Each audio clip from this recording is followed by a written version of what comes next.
Assalamualaikum warahmatullahi wabarakatuh. Perkenalkan, nama saya Rahmatika Fitriani. Saya dari kelompok 1. Di sini saya akan menjelaskan tentang metode studi Islam. Apa sih metode studi Islam itu?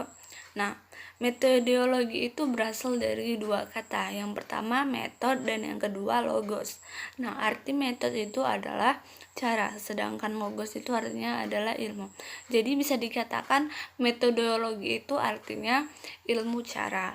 Nah, sedangkan menurut para ahli Abraham Camp, metodologi itu adalah pengkajian dengan penggambaran atau deskripsi, penjelasan atau eksplanasi, dan pembenaran atau justifikasi.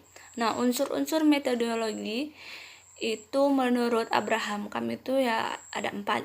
Yang pertama pengkajian, yang kedua penggambaran, yang ketiga penjelasan, dan yang ketiga pembenaran. Islam ini berasal dari dua kata. Yang pertama salimah dan yang kedua aslama. Salimah itu memiliki arti selamat, tunduk, dan berserah. Dan yang aslama itu memiliki arti kepatutan, ketundukan, dan berserah. Nah, menurut istilah agama Islam itu adalah agama samawi yang diturunkan melalui para Rasulullah, khususnya Nabi Muhammad SAW, untuk menjadi pedoman hidup dan dijadikan patokan umat muslim seluruh Indonesia. Di barat, kajian Islam itu dikenal sebagai studi Islamik. Nah, usaha mendasarkan dan sistematis untuk mengetahui dan memahami serta membahas secara mendalam seluk-beluk yang berhubungan dengan Islam, baik ajarannya, sejarahnya, maupun praktik-praktiknya dalam kehidupan sehari-hari sepanjang sejarah. Nah, metode studi Islam itu adalah prosedur yang ditempuh secara ilmiah, cepat dan tepat dalam mempelajari Islam secara luas dalam berbagai aspek, baik dari segi sumber ajaran, pengalaman terhadap sumber ajaran, maupun sejarahnya. Kemudian metode studi Islam itu bisa disimpulkan sebagai ilmu atau cara atau proses yang digunakan untuk mendapatkan dalam pengkajian Islam. Nah, apa sih manfaat kita saat mempelajari metode studi Islam gitu kan?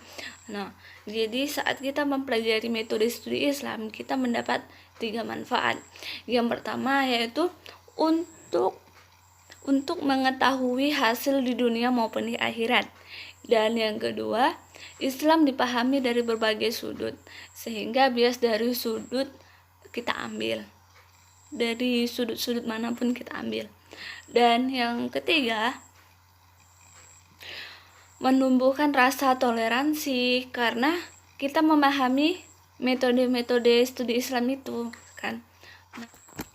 Nah, di sini saya akan membahas tentang ruang lingkup metode studi Islam. Yang pertama adalah agama sebagai doktrin. Nah, agama kita ini udah didoktrin dari Tuhan yang sebenarnya bagi para pemeluknya itu sudah final dan dalam arti absolut dan diterima apa adanya. Jadi nggak ada permasalahan sama sekali itu kan. Mungkin ada beberapa orang gitu. Terus yang kedua adalah sebagai gejala budaya. Nah, agama adalah perantara sosial dan gejala sosial yang berfungsi sebagai kontrol terhadap institusi-institusi yang ada. Dan yang terakhir adalah interaksi sosial pada dasarnya bertumpu pada konsep sosiologi agama. Karena sosiologi agama itu mempelajari tentang hubungan timbal balik antara agama dan masyarakat.